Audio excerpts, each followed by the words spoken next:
Greetings. It is screen name Brother Man Trucking. I almost had to call the tow truck, but because I pay attention when I'm in the shop and I watch the older guys work on the trucks, so we avoided the tow truck bill. So let me show you what happened with my old truck, 1990 Kenworth. All right. So here's the drive shaft. So I just bought this actually not too long ago. This is probably about 3 years old. I paid $700 for this little piece of, well, not little, but this little section of drive shaft. Here's the other end. So what was going on is, I don't know exactly what happened, but I think I'll show you in a second, is the bearing on the input yoke for the rear axle, the bearing went, so everything was out of line. So it was just flopping around. So the drive shaft come out. It was laying on the ground or flopping around. You know, I was trying to move, but the truck wouldn't move anywhere. So there's that. So we'll walk back here. So this is where the drive shaft goes. It goes in here, and there's a bearing which isn't there anymore. The race is still there, but the little balls are gone. So they went bad, and I guess they fell out on the road. So it looks like the back is sealed. So I highly doubt they went back into the differential, the pumpkin itself.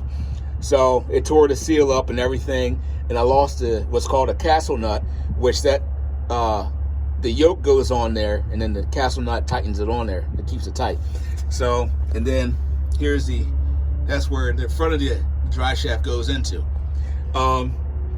Pretty simple, basic mechanics.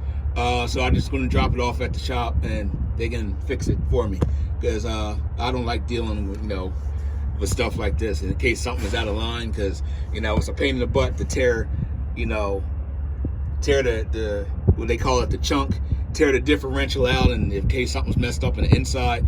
I already did it twice on the front axle of this with the power divider. So here's the top view, and the truck will still move. And what happens is, when I put the truck in the gear and I was trying to move, engage the transmission and everything, trying to get the thing to move, the drive shaft was spinning around. So it was driving, I don't know which one of these tires. I don't know. I think it's that one over there. Or maybe it's this one. I don't know. But that wheel wasn't getting power. So after I took the drive shaft out, which is laying up on the catwalk, then I called what's the power divider.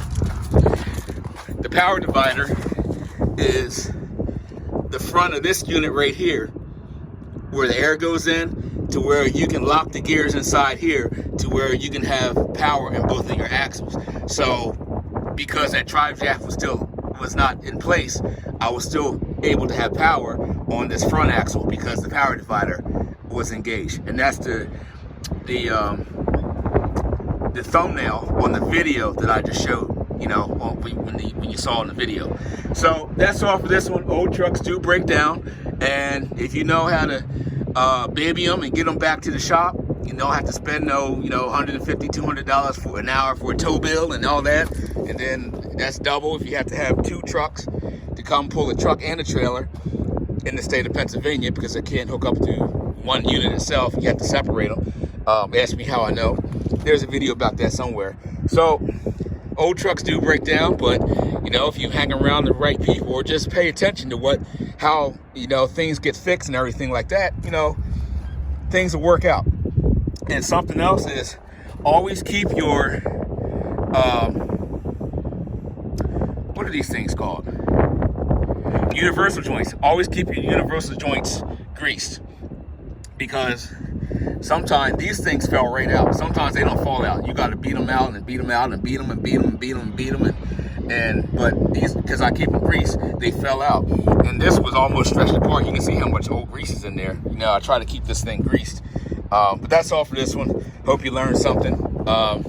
Get you, some handy tools to keep with you. It ain't got to be a whole bunch of them, but just get you some common tools to keep with you in case you just gotta keep it moving. That's all. We'll see you.